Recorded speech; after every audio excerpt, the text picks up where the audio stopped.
There's no doubt about it, South Africa is experiencing some pretty crazy weather. It seems like winter's come early this year, and to help us make sense of all the cold we're experiencing, I'm joined in studio by Riaan Smit, a meteorologist who's going to talk us through some of the conditions. Thank you very much for joining us. Pleasure. Now, lots of people have been saying it feels much colder than it did this time last year. Is it true? Well, not necessarily. I mean, typically for this time of year, you start getting your frontal system starting to move in, affecting the country. The system that affected us over the past 2 days, from Tuesday overnight into Wednesday, was just a very well-developed frontal system that was followed with a secondary system, and there's the fact that the conditions that we experienced. Right, so we are seeing some snow, though, in the high-lying regions of the Western Cape and in parts of KZN. This is pretty typical, isn't it? Oh, that's absolutely normal for this time of year. Systems, as we had it, that moved over, generate very, very cold conditions. You've got a lot of cold air being advected in from the south, and your general atmosphere, the profile drops and becomes significantly cooler, and hence the fact your freezing level starts dropping down to below 4,000 to 4,500 feet.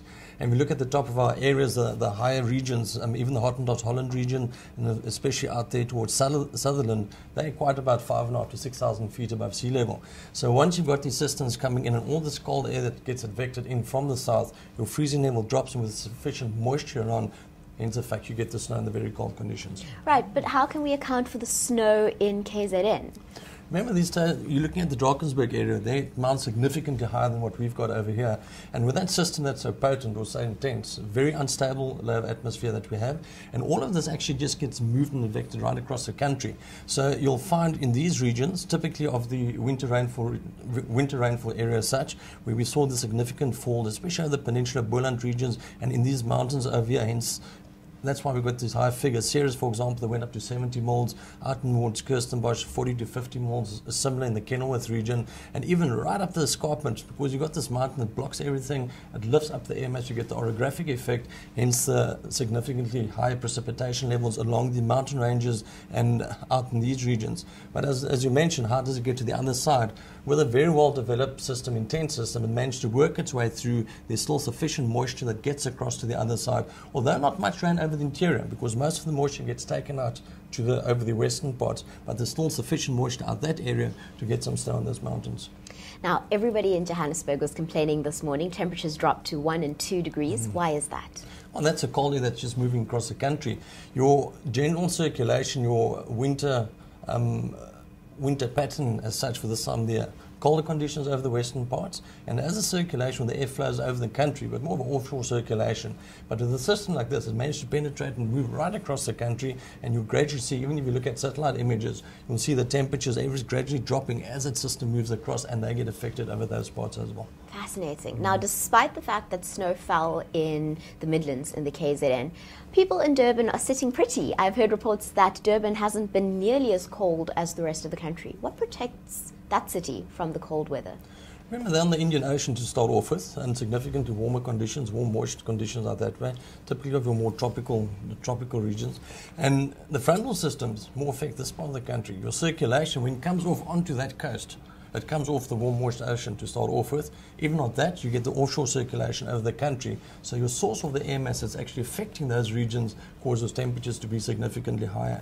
But with a system like this that moves it right across, will affect those areas and causes temperatures to drop.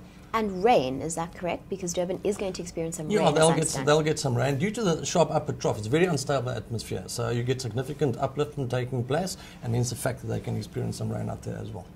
Let's talk about the temperatures that we can experience around the country for the next few days. What are you predicting? Well, basically, today we're turning out to be quite a nice day. There's still a bit of cloud around over the western parts of the country. And this is all going to start clearing out during today. Tomorrow is going to be a beautiful day. Saturday is going to be a beautiful day. But the minimum temperatures, that drops quite significantly. You've got lots of clear air, got very calm conditions and lots of radiation taking place. And that's going to cause your minimum temperatures to drop quite significantly, especially the high-lying areas. Sutherland, those regions, they'll be dropping way below the minus for the minimums. But the maximum temperature is increasing because of the offshore circulation. But unfortunately, towards Sunday, we've got another cold front on its way. So you'll see a quick increase in temperatures tomorrow over the country. And then towards Sunday, with the next front on its way, our temperatures in Cape Town will drop way back to the mid-lower teens once again. We'll be seeing rain setting in during the course of late morning into the afternoon. And another well-developed system, and we might most probably see a bit of snow, especially Sunday overnight into Monday. And that's going to cause our temperatures to drop, and gradually it will move across, not as intense as the one that we had, but also a nice cold system. So your temperature is going to be fluctuating. So today it increases a bit, tomorrow is a beautiful day. Towards Sunday, when we start getting the onshore circulation, still very much offshore out that way, so their temperatures will increase, so it takes a while before it gets to that part of the world. But generally speaking, typical winter weather. Let's talk a little bit about the Eastern Cape. As I understand, conditions in the Eastern Cape are exceptionally windy. Is there a reason for this? Well, with a system like that, the pressure gradient that gets generated, it causes a fairly strong, strong winds ahead of a system like that. And we had those winds coming through Tuesday overnight into Wednesday, where we had these gale force winds along these coastal areas, and that spread out along the southern coastal regions. And that just gradually migrated as the frontal system moves through. So once it has moved through completely, their winds will start settling down as well. And let's speak about our friends up in Gauteng. What can they experience for this weekend? Oh, this weekend, very cold conditions, as you just mentioned. The temperatures are dropping, especially for today. Tomorrow, gradually increasing again, and by Sunday, they should be quite pleasant. The temperature came back to the high teens, where today they're way, way low, about 11, 12 degrees. But as the system, or as the weekend progresses, they should recover once again.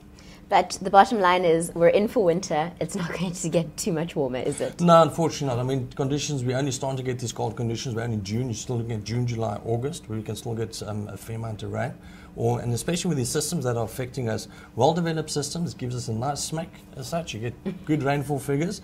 Unfortunately, due to the high rainfall figures or the intensity of the systems, with the frontal band that moves through, it causes quite a fair amount of precipitation at a time, or rainfall at a time. Hence the fact we get these localized flooding, drains blocking up low-lying areas, and especially up against the mountain ranges. But then it moves through, and then thereafter you get relatively clear conditions in your showers, which is not too bad, but very cold associated with that. But we'll still see good company as a system, still early in the winter, so yeah, we're in for a bit of a cold one, yeah. Oof. Well, thank you so much for making sense of this all for us. Yeah, it's a pleasure. Thank you. Yeah.